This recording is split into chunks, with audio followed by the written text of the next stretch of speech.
Ce partenariat avec Youssou N'Dour vient vraiment consolider une synergie et beaucoup de points communs entre Youssou N'Dour et Royal Air Maroc. D'abord une synergie de valeurs, l'africanité et la croyance dans la réussite de l'Afrique, la solidarité avec le peuple africain pour l'aider à se développer. Tout ça est développé par Youssou N'Dour à travers sa fondation, à travers sa vie en général, et puis Royal Air Maroc aussi à travers le désenclavement d'un certain nombre de pays africains, et puis à travers l'accompagnement de beaucoup d'événements, par exemple en Afrique. Mais aussi une ressemblance en termes d'histoire, puisque Youssou N'Dour est une star internationale qui a gardé ses racines au Sénégal et donc en Afrique. Royal Air Maroc raisonne comme ça aussi. Royal Air Maroc pense que le voyage permet à toute personne de pouvoir se développer, s'enrichir. Aujourd'hui, la compagnie dessert plus de 30 destinations à travers l'Afrique. Mais l'Afrique, aujourd'hui, représente vraiment le cœur du développement de Royal Air Maroc.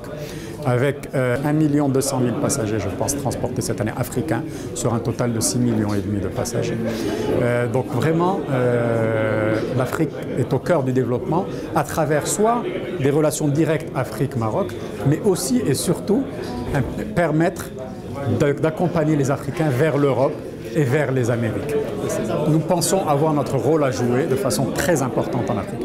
D'abord, de par l'historique, nous sommes là depuis bien plus longtemps, donc nous connaissons l'Afrique, nous connaissons la culture africaine, nous connaissons le client africain, nous connaissons le service que demande ce client africain. Et ça, nous pensons que c'est vraiment un avantage compétitif clé. Mais aussi, nous avons, à travers tout ce temps-là, construit une relation intime avec l'Africain. Une relation qui s'est construite grâce à une continuité de notre service.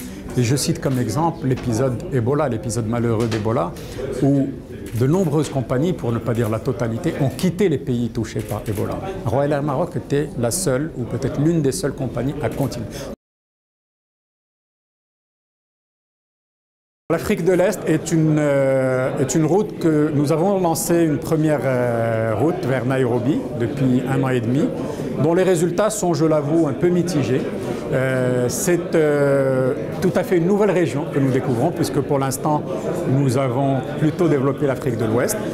Comme tout apprentissage, il se fait petit à petit. Donc cette première route nous a permis de découvrir un peu les choses et le développement se fera dans le temps.